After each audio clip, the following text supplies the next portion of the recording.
Again, President Biden asking for money to support the tension in the hot spots around the world, including Israel, Ukraine, and others. News 5's Bill Folsom in studio, continuing our coverage with more perspective on what matters here in southern Colorado. Bill? Yeah, Rob, there's the humanitarian element of global conflict. These days, the world economy impacts individual finances, and the obvious in our area is the large presence of military.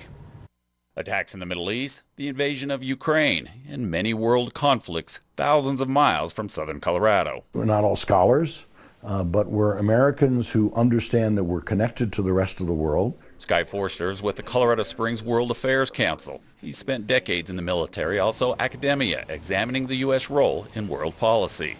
We have a special place in this world. Doesn't mean we're better, doesn't mean we're worse, but we do have unique sets of power.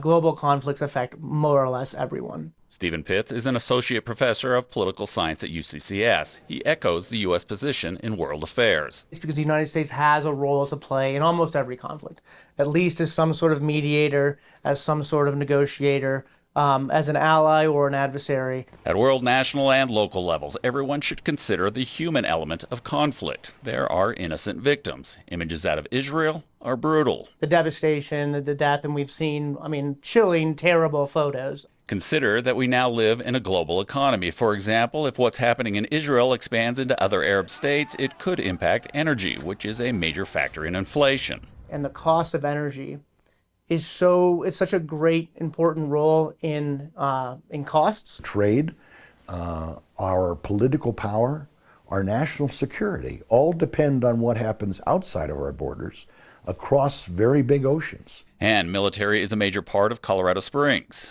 If there is a need for troops to go someplace, there's a pretty good chance they're going to come from Fort Carson. Not necessarily to fire weapons, but to demonstrate military presence. To demonstrate military presence is an essential part of deterring conflict. Space Command is an essential player in monitoring and gathering intelligence overseas, also keeping watch to protect our own borders. That asset is an essential enabler for everything else that the United States military and the intelligence community does. And those who follow the military tell us it is likely that Space Command is already playing a role deciphering things like which side is firing missiles in the region of Israel right now. Rob?